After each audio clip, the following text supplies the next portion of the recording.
for just a second to elementary school. Remember that kid who was always shouting out answers without raising their hand? The one who was constantly fidgeting in their seat or asking to go to the bathroom 5 times just to escape? They were the one either daydreaming, off in their own world, or interrupting, inserting themselves into everyone else's conversation. Well, that kid was me. Between kindergarten and 3rd grade, I spent the majority of my school day in the principal's office, banished by the teacher for disturbing the class in one way or another.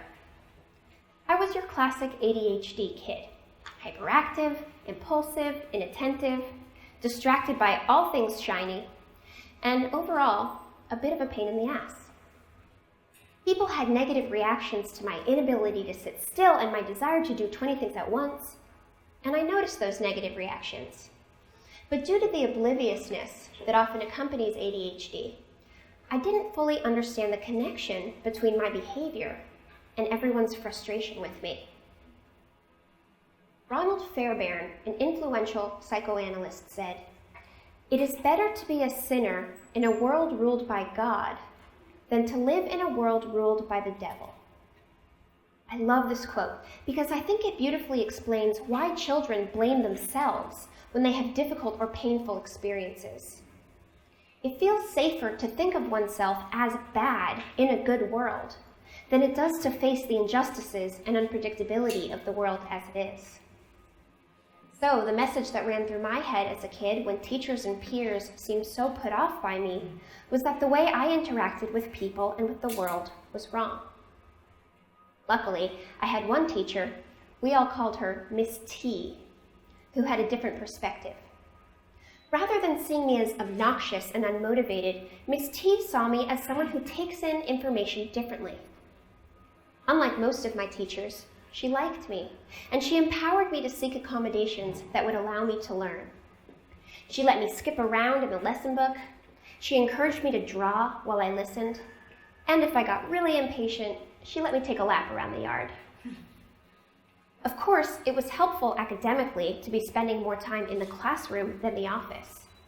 But perhaps even more beneficial was that I began to see myself as someone who is capable of learning and someone who is worthy of being taught. She helped me realize that sometimes I should seek to change my environment instead of myself. Over time, I found creative ways to mitigate my more difficult ADHD symptoms, and I surrounded myself with patient people who did not equate my occasional annoying and impulsive behavior with my character as a person. Special thanks to my partner, who's learned not to take it personally when I leave a room without closing any of the drawers or cabinets that I opened. Along the way, I also discovered that some of my symptoms actually serve me in unexpected and extraordinary ways. I realized that I can concentrate on many things at once, I can switch focus quickly between tasks, and under the right conditions, I can achieve a kind of hyper-focus. And when that happens, I can accomplish a lot more in a small amount of time than would seem possible. I've heard it described by others with the same ability as bending time. So then in graduate school, I decided to do my doctoral dissertation on ADHD and success without the use of medication. I wanted to explore 3 ideas. 1, that medication should not be our only line of defense against ADHD. 2, that when given the opportunity to tailor one's learning environment to one's learning needs, rather than the other way around, success is quite possible, even with ADHD. And 3, that for some people with ADHD, their symptoms can act as a superpower of sorts and allow them to do certain things that those without ADHD would have trouble doing. So I interviewed adults with ADHD, all of whom were very successful financially and occupationally, none of whom took meds at the time for their symptoms, and all of whom believed that their ADHD had contributed to their success in some way.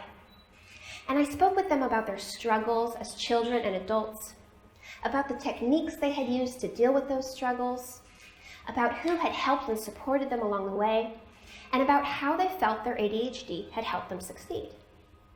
Now, let me just say, interviewing people with ADHD about ADHD when you have ADHD It's an interesting task. We definitely took some unexpected detours. But it was also unbelievably enlightening and validating. I heard some truly inspiring stories, and I learned all kinds of brilliant ADHD hacks. One interviewee bought himself a treadmill desk, and he puts on music, and he sets his treadmill to the same speed as the beat of the music, and he does his work while he dance walks on the treadmill, because it helps him focus. So I recorded these interviews, and I transcribed them, and I coded them for themes.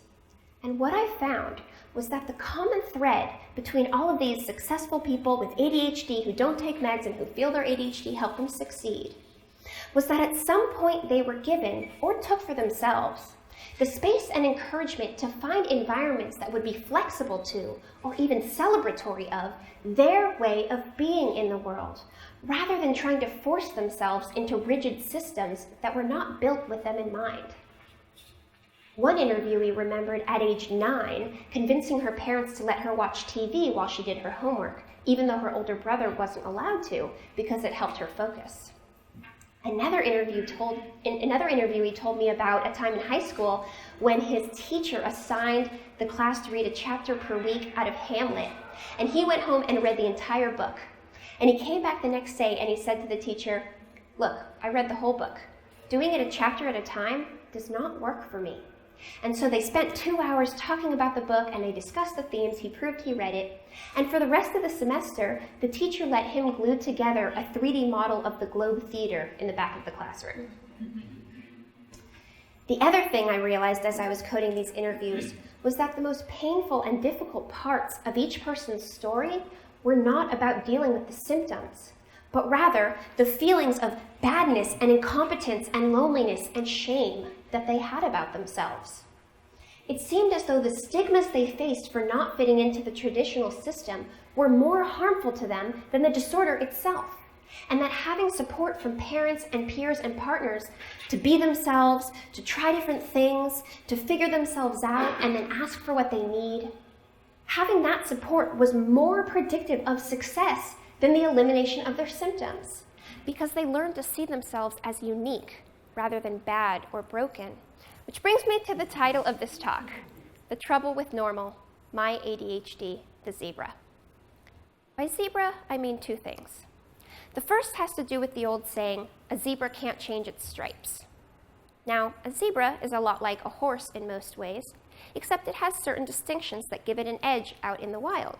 Supposedly, their stripes help them with temperature control and camouflage.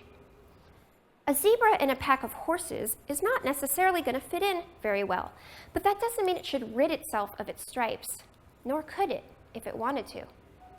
Like a zebra's stripes, ADHD is one of any number of non-normative characteristics that evolved for a reason and that serves a purpose. It was helpful when we were tribe members needing to alert the herd of peripheral danger, and it's still helpful for things like multitasking, creativity, and brainstorming. It's less helpful sitting completely still in a classroom for 8 hours a day. The other thing I mean by zebra is that a zebra is both black and white, two seemingly opposite things that are true at the same time. The human mind has some trouble holding black and white simultaneously. It's tough to see one person as both good and bad. It's uncomfortable to be in touch with the fact that if you have love for someone, then you also have hate for them, and vice versa. And it can be strange to think that any human condition that is a weakness was at some point, or can at times be, a strength. When it comes to ADHD, we've been all over the place. It's a disorder, medicate it. No, it's just a cluster of symptoms of other things. And then more recently, it's not a disorder at all. It's a difference in cognition. In fact, it's a superpower. We should embrace it. But I can tell you, after all the interviews and research that I've done, that it's all of these things for different people at different times. I know for me, it felt like a superpower when I would come out of what seemed like an almost hypnotic state and realize that I had just written 20 pages of my dissertation while simultaneously eating dinner and binge watching the 3rd season of Breaking Bad. But when I stepped into the street and got my foot run over by a car because I didn't look both ways because I was distracted by an interesting dog on the other side, it felt less super. So, ADHD is my zebra. But it's definitely not the only zebra. There are plenty of personality traits and configurations that are outside the accepted norm, ways of being in the world that are both beneficial and detrimental, but for which the societal stigma can be more harmful than the trait itself. Introversion, emotional sensitivity, vulnerability, sometimes autism, procrastination. These are just a few that come to my mind, but I know there are many others. Albert Einstein famously said, "Everyone is a genius. But if you judge a fish by its ability to ride a bicycle, it will live its whole life believing it is stupid." As a psychotherapist, my daily life puts me in contact with a lot of people who have spent their entire lives trying to mitigate, medicate, or eliminate traits that, in and of themselves, might not have been so harmful to them if they had been received with love and warmth, or at least patience and acceptance by their parents and teachers and peers and society as a whole. I also see the way that people armor themselves with painful defenses and become false versions of themselves, adopting personas that don't feel natural or authentic or comfortable in order to fit into the world as it is. Of course, we do need to be able to adapt ourselves to fit into society. There's plenty of research that's been done on why we pressure those different than us to be more similar and why we give in to that pressure. In small doses, shame is a feeling that signals to us that we have stepped outside of acceptable social norms so that we can adjust and fit in. But shame can be a toxic thing, and it becomes a weapon when we stigmatize others' difference just to feel more safe within our sameness. It's also important to recognize that being able to adapt your environment to your needs is a privilege that not everyone has. Not everyone is in a position to choose an occupation based on what works best for them. Not everyone can afford a treadmill desk. There are plenty of people with ADHD and any number of other traits that are seriously struggling, and they do need medication or special care. But if there were more empathy for that very fact, there would be less shame. And with less shame comes more confidence and more ability.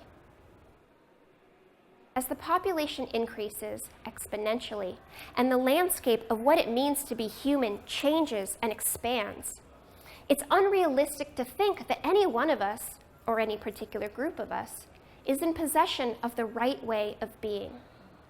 There are so many types of normal, and there's beauty in the abnormal. Living in a world where we've medicated or shamed away every outlier is not exciting to me. What's exciting to me is a world full of eccentric, self-assured, interesting people who know that they were born with intrinsic value and something important to offer, and who have the support to figure out what that something is. What's exciting to me is a world where the default is to love and celebrate people as they already are. Because when you love someone for who they are, and you appreciate them for all they've done to get themselves to this moment, you'll be amazed at how quickly they transform into an even better, more authentic version of themselves. Miss T did that for me all those years ago. And you can do that too. For each other, for yourself, and for the wild, untamed zebra that exists in all of us. Thank you.